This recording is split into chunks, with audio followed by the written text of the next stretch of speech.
Hello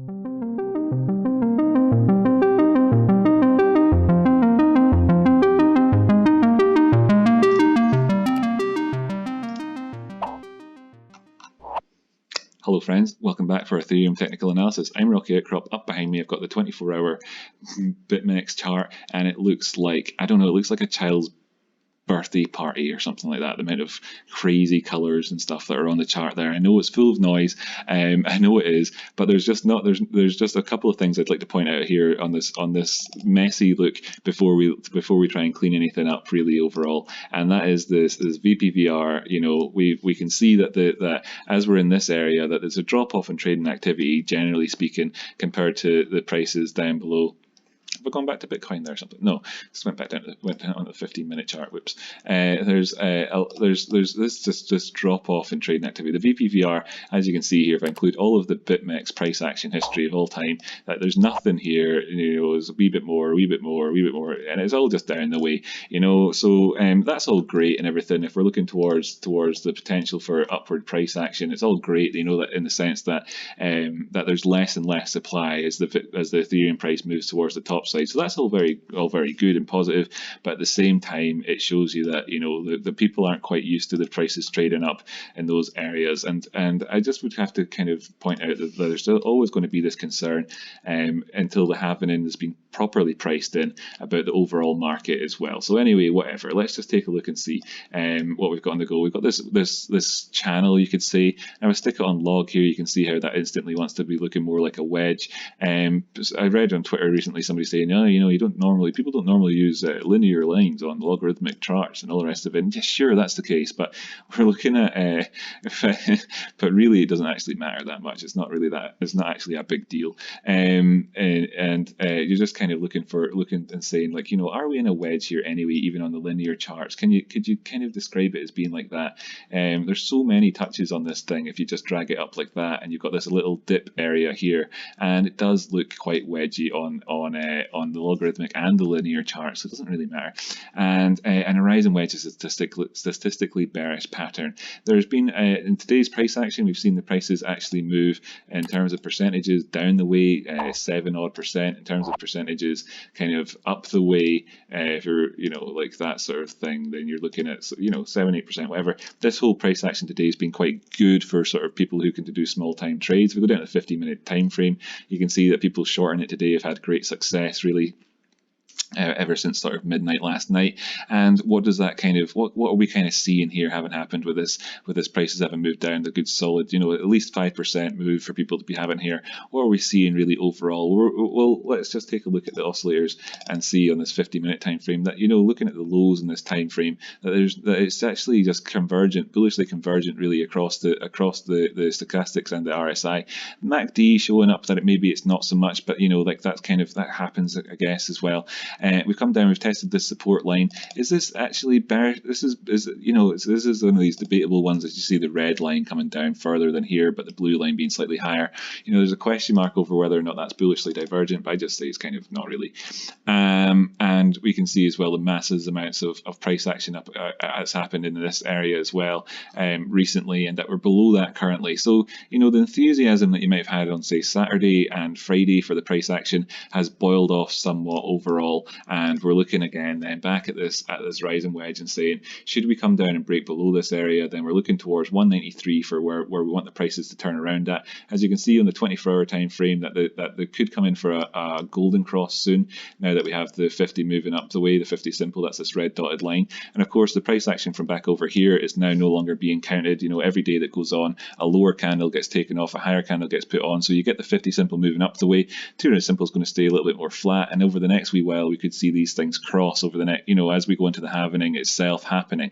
Now, does that necessarily mean a great thing? Well, it does. You know, a golden cross here would be excellent, especially in and around the time of the halvening and all the rest of it. But what can we expect? Now, just looking back here, there was a death cross here, and we tested both of the moving averages after that. Here was a golden cross here, and, you know, we hit both of the moving averages after that one. Here was another death a death cross, and we tested both of the moving averages in the following period. Here is a golden cross, and we tested the 50, not the 200 there in this little chunk, but quite often it happens. So let's just say we were to test the 50 again or whatever in around that area, then we would be looking towards these prices of sub 200 potentially for where the price could go. And I'm kind of interested as to whether or not, if we got a measured move off the back of this thing here, whether or not we would actually see these two areas that we've looked at quite a lot, 185 and 175, operate as support for us, But then again, we could break out towards the top side, and what would that involve doing? Well, we have this downward sloping line here. If I just bring up the price action again, I apologize for the mess on the chart. I think I'll have to sort out. I've got too many lines on here. They're very useful lines, but I think it's not useful in terms of presenting videos to people and people getting distracted by the background. I don't know. Let me know in the comments down below if you want to see a cleaner outlook on the charts. I don't know, but you'd be coming right up to the 618 on this Fibonacci retracement. This Fibonacci retracement coming in from the highs in June down to the lows that we just recently had there on the 13th of March, and the 618 is right where the measured move, if you're to break out in a statistically less likely way from this rising wedge, it would take you right up to the 618 golden pocket, and you can see the prices turn around from there. So would I be surprised to see the prices turn around from there? Should we get a breakout up to 260? No, I wouldn't. What would that then constitute overall? We have a high here, and then you have this high here, which is lower than that one, and you would have this high here, which is lower than that one, and you'd have a lows coming in, which are lower all the way through, and then this low, which is lower than that. So then you could be thinking, should the prices turn around there and come back down the way afterwards, because it would be part of an overall downward trend, okay? But then we can look towards the the divergences and whatnot, and you would see, like, actually this here, the RSI is way lower than it was over there, so you wouldn't have any sort of hidden bearish divergence looking at the tops in the downtrend. Looking at the bottoms in the downtrend, we can see in the RSI that this, just bring that up here a bit bigger, we can see in the RSI that between these two areas here that it was just, it was almost divergent, but actually, was it actually divergent? Was it actually divergent? If I hover the mouse over that, I can get it to touch there. Class B bullish divergence, I suppose you could say, between the last two highs in the RSI. So, there was a touch of bullish divergence there between these two in terms of the downward trend. On the stochastics, meanwhile, between this area and this area, am I looking at that right? Was I looking at it right? Yeah, I was. Between this area and this area in the stochastics, you can see that there actually just wasn't quite that bearish divergence, or maybe if there was any, it would be class B as well, but it's just so tight to say. And on the MACD, there was actually no bearish divergence, or no bullish divergence there, looking at the bottoms in that trend. So in terms of the bigger picture, there's not massive amounts of divergence to say, hey, look, this is so ripe for an upward swing. And if you were to come in here and get something else, perhaps some bullish divergence on the go, or an equal low again at $100, and move on up the way, then you could look towards these things for significant areas of bearish divergence or bullish divergence perhaps at those points. But that's all getting very much carried away. In terms of the lower time frames and what we have here as well, I've really messed that up.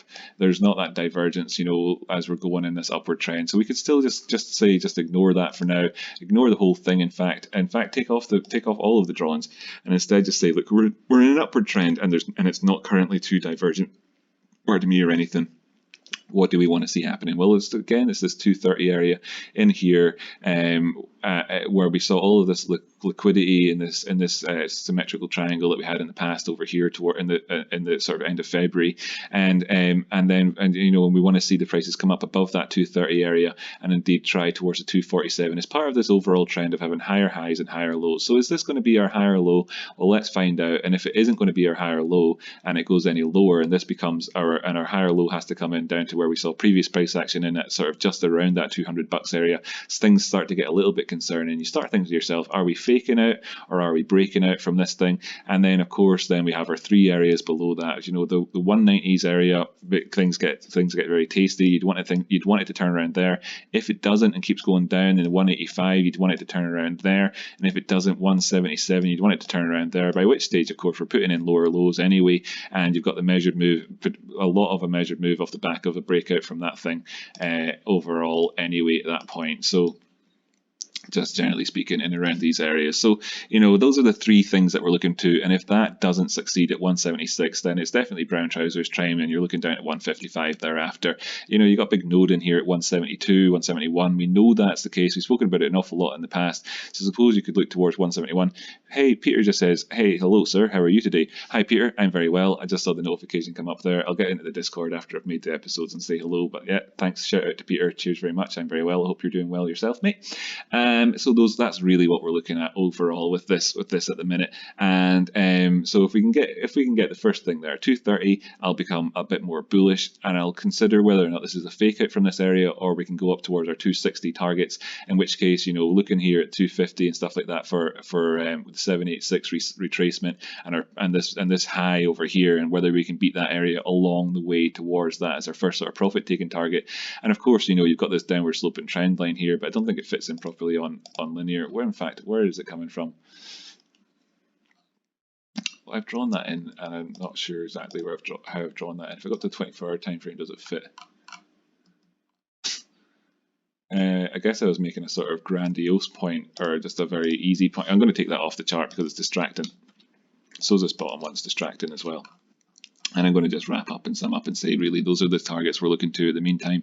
And this is becoming quite extended. I expect this to come up with some sort of resolution soon. And it's no surprise to me that that'll be happening around the same sort of time that we have the halvening coming up, and a lot of chat about crypto and enthusiasm in the market in general. So we'll have to keep our eyes out for all that happening over the next wee while. Currently, right now, you can remain bullish on this. Just, I'm not financial advisor on this financial advice, but so long as things are in an uptrend, then you have to just say they're in an uptrend, and they have been since March over here. So we've got this upward trend.